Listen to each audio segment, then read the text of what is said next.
Really didn't know. I had no idea. Like, who's God? What is God? What's this about? And so I had no idea. But this is, I don't think even John may have known what to do at that time. But John made it so simple. He simply said, let's pray.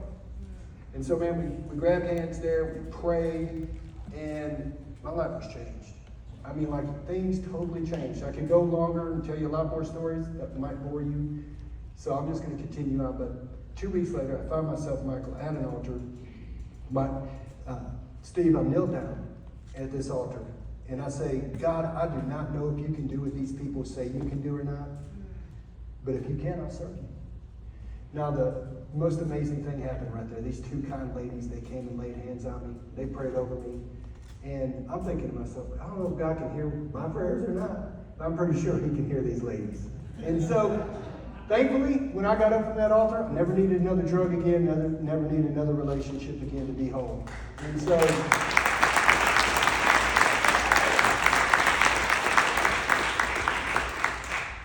God really took me under his wing. And a year from then, I'm in South Carolina, Walla Halla, at Faith Training Center. It was a missionary school for discipleship and missionaries. It was a 9-month program. Deanna, I put out a cigarette on the parking lot. And up until then, I smoked well over a pack a day. And I remember putting out a cigarette. So they were getting this rough as a cob, hard-headed guy that's just been kind of left to himself from the ages of 15 to 22, welcoming me into their program in South Carolina. Well, I was so full of pride and so arrogant at that time and didn't even know it. You know what I mean? Like, what did I have to be prideful and arrogant about? But thankfully, man, these people had a program that they ran me through for 9 months. And about halfway through, I started to break. See, I was like a wild horse. I'd been left to myself for so long that I had to develop new habits. And these folks, man, for the first time in my life, Michael, I'm seeing people that are in their 60s and 70s, and they're going all over the world, preaching the gospel, changing lives. And if you've grown up where I grew up, when I've seen people that were in the 60s and 70s, they were adult men talking like kids. So it was great for me to get that exposure, to get in a different environment, to be taken out of that little place that I grew up in, that little Doyle community, maybe in that county, 17,000 people, to still a very small community, but a faith-based community, in a 9-month program that told me when to wake up, told me when to go to sleep. Started habits like reading my Bible, praying. You know, I'm really getting introduced to faith in this community for 9 months. I met great men like Elliot Tepper, who I'll never forget. He had asked Brother Worley. Brother Worley was the founder of Faith Training Center, and he says, Brother Worley, can you tell me how you, with an 8th grade education, are going all over the world transforming lives? And here I am, a graduate of Harvard. Not only was he a graduate of Harvard, he graduated top 10 in his class.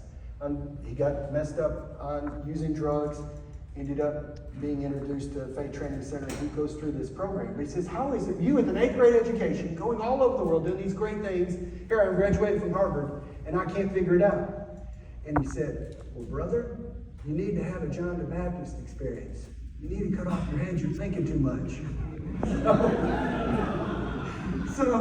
So hey, but Elliot must have listened, because Elliot went on to start, he joined WEC. He went on to start Patel's, which is Spanish for Bethel's. He's had over 2,000 recovering addicts go through his program. He's in over 80 different cities with 21 different nations. At one time, Elliot Tepper, in his facility, 80% of his staff was HIV positive. Top 10 Harvard, graduated top 10. And now he's dealing with these kind of folks. So isn't it amazing how God can just transform somebody's life? And so I was so thankful to be able to go through that program. In that program, it probably saved my life, right, Steve? To break habits, when you've grown up in an area where you know everybody, you're hanging out in the same places, I had to get taken out of there. And thankfully, in that year's time, if it didn't save my life, it totally transformed my life. And so about the next 10 years, folks, I got involved in youth ministry, youth evangelism, totally poured into these kids that came out of similar homes like I came out of. In 2 years, we took a little youth program in an area I grew up in, Doyle Community. We took a little youth program of 8 to 80, and we did that in 2 years. put together a phenomenal group. Just, I think that, and I started reading the books by John Maxwell, but here's what I believe. I believe that some of the best leadership is going to be learned in environments where you can't pay people to work for you, right? I remember having a conversation with a gentleman a long time ago. He said to me, is John Sims, he was the owner of KFC. He said he was a linebacker in UT. And he said, Elijah, I used to run people over and make them like it. And he said, can you believe that? And I asked him, I said, well, Rick, how do you run people over and make them like it? He said, oh, it's simple. You just pay them enough. I said, okay.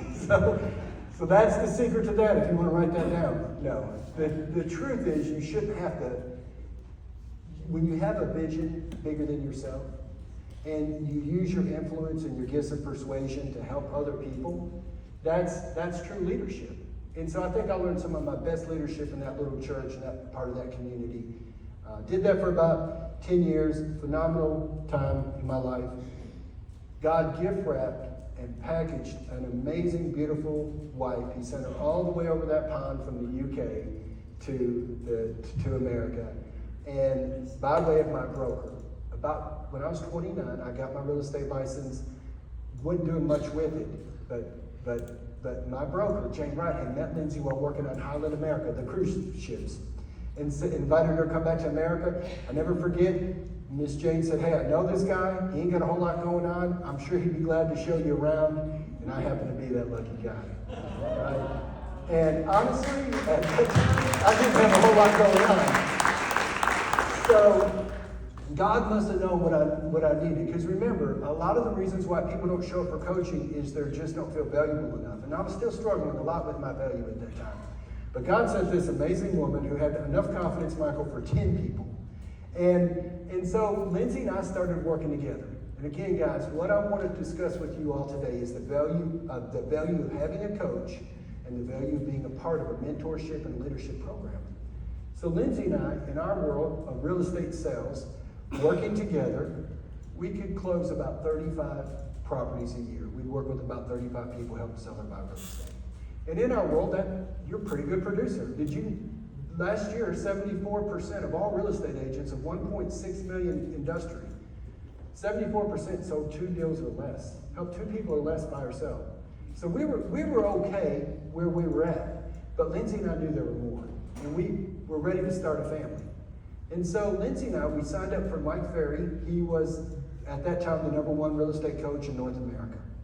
And guys, the first year we were closing 35. That first year goes through, and we close, at the end of that year, Howard, we closed 36 deals. And I'm thinking, my goodness, if I just got ripped off, am I paying $650 a month to do one more deal at the end of the year? Guys, it was really a good program. We would, for the first time in my whole life, we would go out to Las Vegas, is where they met at, and Mike Ferry was big on suit and tie. So, you had to dress nice to be a part of that organization, or you'd look like a sore thumb if you didn't show up like that. I had come from a background of pavement and tree work, so I had holes in my pants and smelled like Ziller and asphalt. So it was a complete transformation in the dressing. And another thing you got a coach. I got a call from Coach Joe. You guys remember I said Rocky had Mickey, that old school gruff trainer? Well, mine was Coach Joe. I got a call with this man for 30 minutes once a week.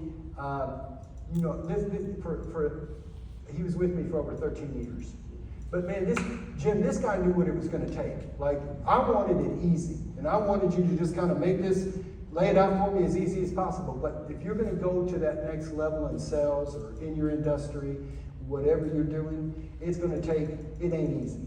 It's going to take somebody that's willing to coach you, kick your butt when you need it kicked, to continue to go on that next level. Coach Joe knew what it was going to take for Lindsay and I to go to that next level. So in that first year, we closed 36. I'm thinking, and we just got ripped off. But I had bought his CDs, Jordy. Mike Ferry had put out a 21 cell system. And I listened to these CDs over and over and over again. And so when it came time to sign up for the next year with this organization at $650 a month, I was ready to say no, but then I remembered listening to those CDs. And Lewis, in those CDs, Mike Ferry said this. He said, if you think this is a silver bullet or a magic pill, you may be in the wrong room. He said, Brian, in fact, you are in the wrong room, because this is not a magic pill or a silver bullet. It's going to take 12 to 18 months before you start to see the fruit of what you're doing, right? So a coaching program does not change you overnight. It's a process. And we'll talk about that. When I first met Howard, he was turnkey in 3. So I don't think when you come into this program, you're going to walk away, like Lewis said, right away. Be careful how and when, and when you're in a part of a mentorship program, they're going to show you how and when. But the fact is nothing happens overnight. It takes time to break old habits. It takes time to develop new habits. In real estate, that's talking to people, going on appointments, tracking, that's learning how to work with sellers and buyers. There's just a few things that you have to get pretty good at. And once you get good at it, the rest is, as you say, history. So Lindsay and I signed up again for the next year. We went to about the 15th month, we started to feel that break. And now this horse was up and running. We closed 45 deals the next year 2 with the program, 60, 80. We were selling well over 100 homes a year. And in our world, man, that's a pretty big deal. But also, we were working 60-hour weeks. And guys, at this time, a little after a year after Lindsay and I got married, we had our first child, Noah, and then our second child about a year and 8 months later with Emmy. So we had 2 kids growing up in our home. We're selling 100 homes a year, working 60 hours each a week. I remember, Steve, plenty of Sundays coming home and just being so exhausted, almost like tag team. Lindsay, it's your turn. Go out. These people were going to buy a home today, but I just can't go no further. So Lindsay would go out, continue to show them. And we have 2 kids growing up in the house. So it's like, for the first time in our lives, our finances feel pretty strong, but we ain't got no time. And we really ain't got much of a life. All we're doing is working. So Lindsay, for her 40th birthday, I said, sweetheart, whatever you want to do, we're going to go do that for your 40th, right? And so, Michael, I think we're probably fixing to go skydiving out of an airplane. I think we're going to go climb a mountain. Anybody that knows my wife knows she loves adventure. She is a high DC. So I didn't know what I was signing up for, but I was willing to do it, whatever it was, Chris. So I was super shocked when she comes back and she says, hey, I see the Zigglers have something going on my birthday in Dallas. I'd like to go out there. Would you like to go? Well, my jaw dropped. I'd love to learn. So I was like, yeah, absolutely, I'd love to go. Who in here's ever been through the Strength Finders? Have you done the Strength Finders? Okay, Gallup does polls. Organizations hire Gallup to go out there and survey people and do polls. And corporate America hired them to find out, when you say somebody's a people person, what's that really mean? And so you take this test, it takes about 30 minutes. It'll funnel down your top 5 strengths. And then you are able to understand, one of my top 5 are learners. And here's something about that Strength Finders, just a side note. I highly recommend you go through it, because in this world, a lot of times we focus way too much on our weaknesses instead of our strengths, right? An example, Shaquille O'Neal, phenomenal basketball player. Who's heard of Shaquille O'Neal, right? You're going to pay Shaquille O'Neal millions of dollars if you hand him the ball underneath the basket, because he can dunk it. I mean, it's not a problem. But if you take Shaquille O'Neal out to the 3-point line and have him shooting, you're not going to pay him millions of dollars. In fact, he wouldn't even make your team. So it's so important that we learn to work in our strengths and not in our weaknesses. So guys, we get out there, we get with Tom, and I love Tom. He was doing such a great job talking about work-life culture, core values, how to get team members engaged and not be zombies. And I'm just loving it, man. I'm eating it up. So I go and I ask Tom, I'm like, Tom, would you consider working with Lindsay and I? Would you consider coaching us? Tom said, yes, me and our head coach at that time, David Wright, will be glad to work with you too. And so for about 7 or 8 months, we got regular calls, was being very well coached by these guys. But Renee, what we realized, it was way more life coaching. And what Lindsay and I had realized is that we weren't going to have a life if we didn't get this business harnessed, because this thing had taken off. It had left, and you had 2 people it was dragging every day out the door. And so we said that to Tom, and Tom's, we love what you're doing, man, but if we ain't gonna have a life if we don't have something to help us with the business. I mean, 100%, this is what we gotta have coaching for. And so that's when we had the opportunity to meet Mr. Howard Partridge. That's Tom introduced us. He said, have you met Howard? He said, he's phenomenal. He'll be able to get you in shape like you want. So he introduced us. I'll never forget, Howard invited us out to his dream house in Destin. We stayed the night there. Howard was such a kind man. He brought pizzas over, introduced them to our children. He had met my dad there. Next day, Howard invited us to come out and have dinner with him.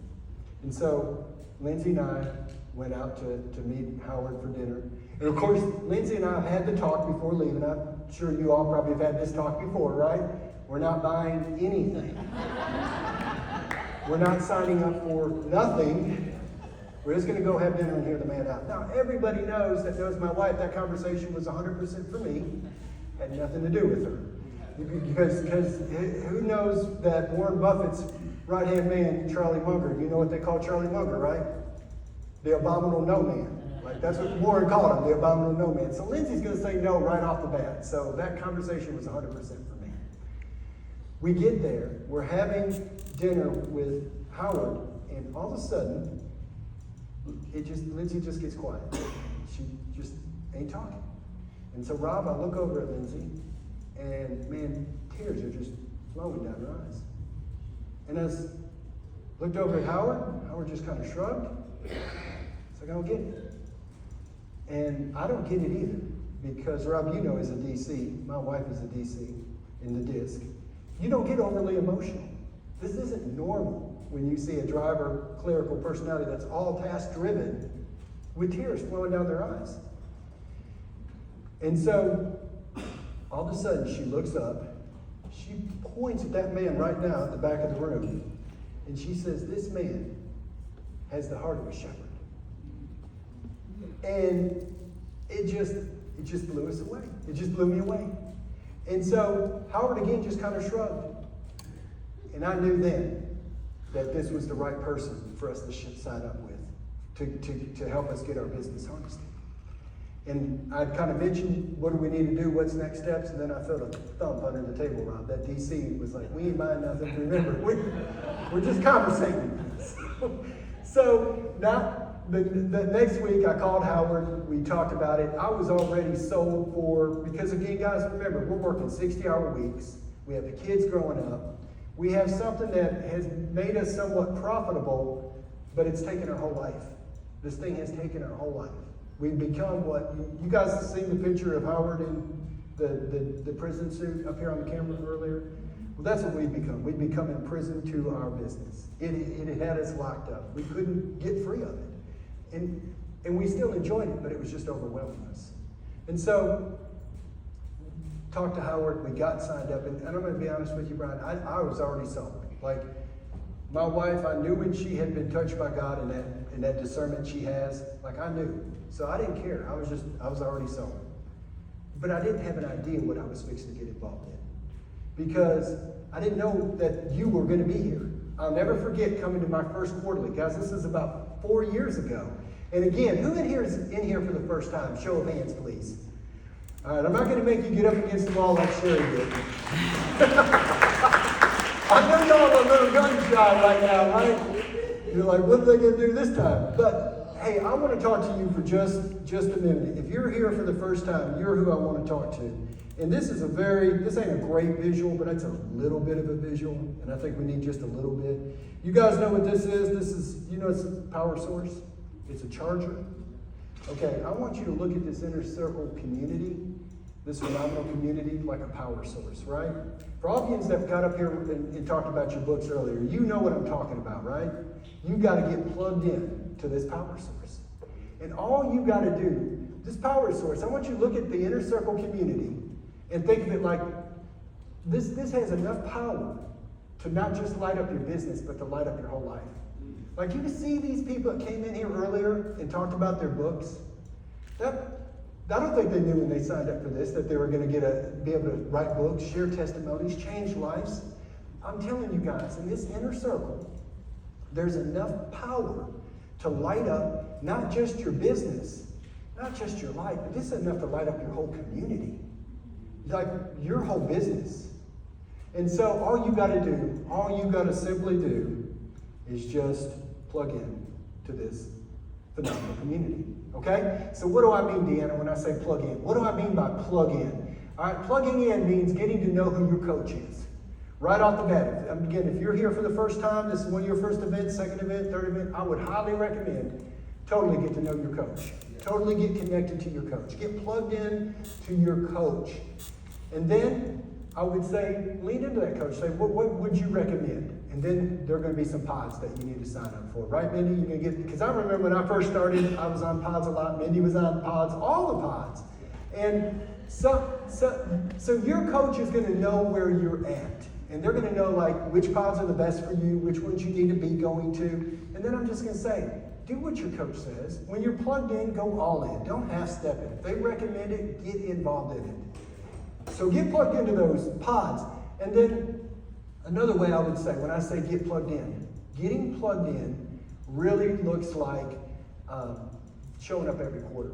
Guys, I never forget. I mean, like when I walked into this community for the first time and I seen the stellar leaders in this room, I seen the quality of teaching that was taking place in this room and how well it was all laid out in the leadership that we had with Coach Howard, Christian, Santiago, Lauren, Michelle, Austin. I was totally blown away. And I'll be honest with you, I was a little intimidated.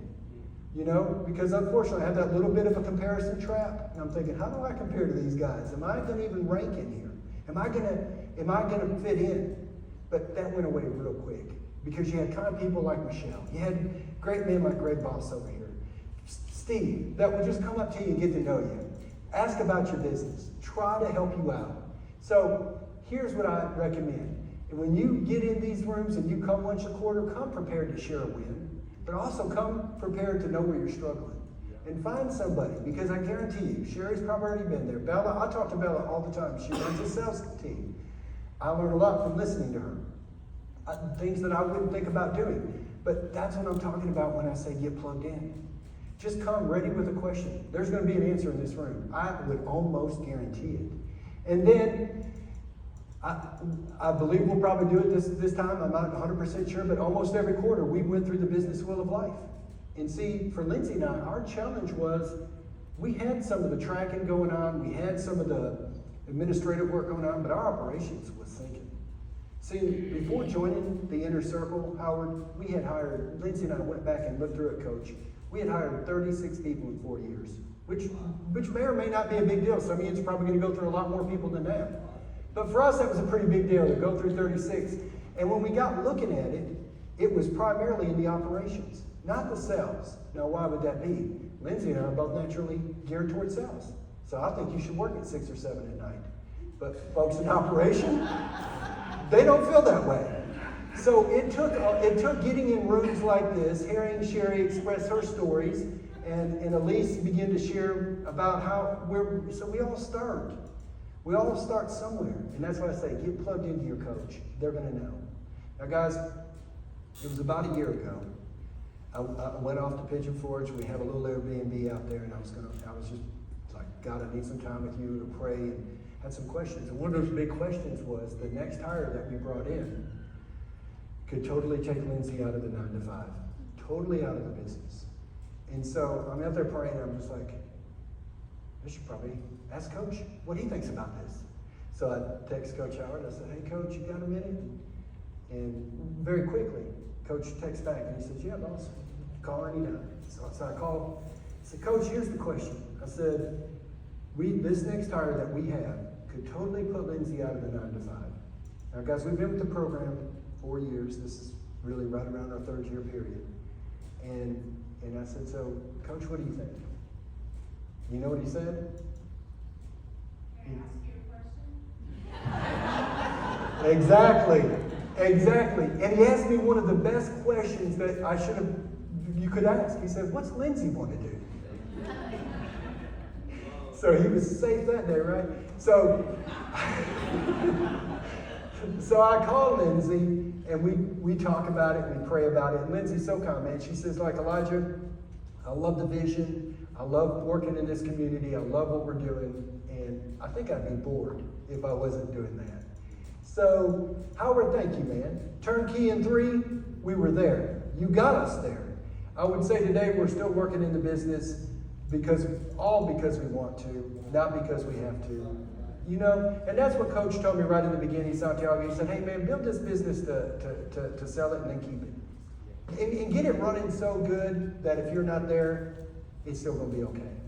You know, I spent a full week with my daughter in the Bahamas 2 weeks ago. A full week. And the business ran just fine without me being there. It probably runs better, to be honest, when I'm not there. But the truth is, that doesn't happen without Coach Howard, without Santiago, without Christian, Michelle, all this amazing team, with this great community that we have here. That does not happen. So, when this man tells you, turnkey in 3, hey, I'm living proof. And I guarantee you, hey, if it wasn't for summer school, I wouldn't have gone through high school. That's the truth. So you're not talking to the sharpest, tool in the shed here. You're talking to the guy that believed in the power source enough to just simply do my little part and plug in. And not only has my life been changed, but many around me. I'm going to share one more story and I'm going to be done. So there's a young lady that came to us 2 years ago. Her name's Sierra Anglin, and she was 23 years old, graduated from Tennessee Tech with a degree in marketing. She was ready to start her career in marketing, applied for a job at Tech, and probably, Steve, the best thing that could have ever happened to her, she came in second place. It disturbed her. You know, at 23, she was distraught. But she got thinking, what would I love to do? And so at that point, she thought, I like selling real estate. I've always enjoyed real estate. Like when she was young, she would be on Zillow looking at real estate and evaluating properties. So she thinks, well, where would I go to work? When Lindsay, about 10 years ago, Lindsay was just tasked with the job of listing for sale by owners. And in a very short time, she listed a lot of for sale by owners, all over $500,000. And Sierra's parents were 2 of those people 10 years ago. This young lady was 13. Now she's 23. She comes and she says, hey, I remember the experience we had with you all a long time ago. I want to get into real estate. Could you give me a hand? Well, we interviewed Sierra. I'm going to be honest with you, Bill. I had questions, right? She's 23. We're going to be putting her in, clients coming in from California, New York, New Jersey. And we're going to have see if she can sell $750,000 homes. She's never sold real estate before. So I have my questions, but we see that hunger, we see that motivation. And so we'll give it a try. We set pretty high standards. On our sales team, we'd like to see you sell 24 properties your first year. Again, 74% of all real estate agents sold 2 deals or less last year. So 74 our first year. Sierra's a little bit of an overachiever. She decided she wanted to sell 30. At the end of the year, she'd closed 27. She had 3 pending. So she did the work, man. And I'm going to tell you, she had brought in a very good income that first year with us. But that's not what impresses me the most about Sierra. What impresses me more about Sierra is that in that first year, at the age of 24, she bought her first home. Do you guys know what the average age of a first-time home buyer is right now in the United States? Now, these are good guesses, really good. 38. 38 is the highest it's ever been. So I love what we do because we help people get in homes. One of the most stressful things that they can possibly do. And Lindsay and I are there to help them, and we're putting a team together that can help them. Sierra's 24. She buys her first home, $250,000 home.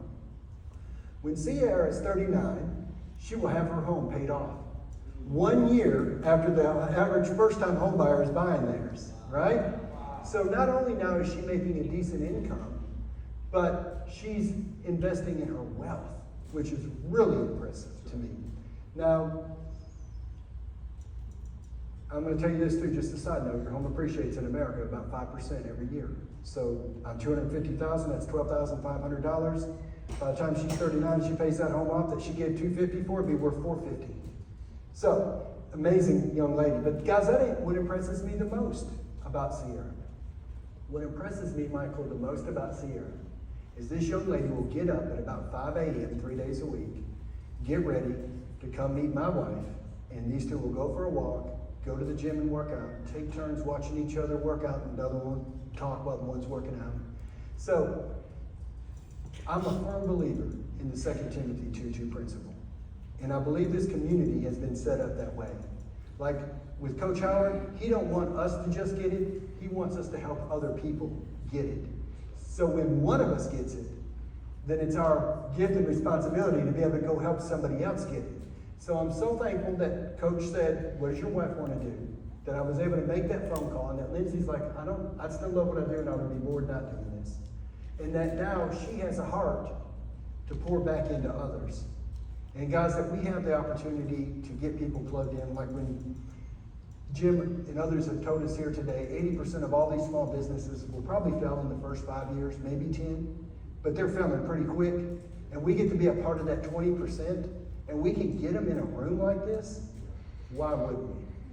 All right, so that's my encouragement to you guys. That's my youth challenge. If you're here for the first time, get plugged in. If you've been here for a while, go find a brother or sister, get them plugged in. Howard, thank you.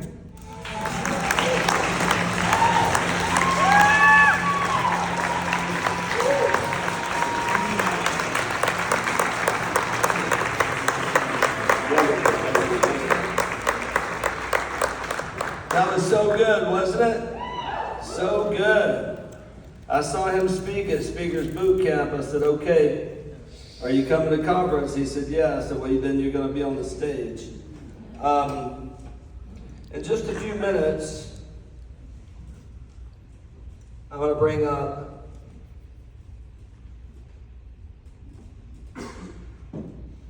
one of the most significant people in my life.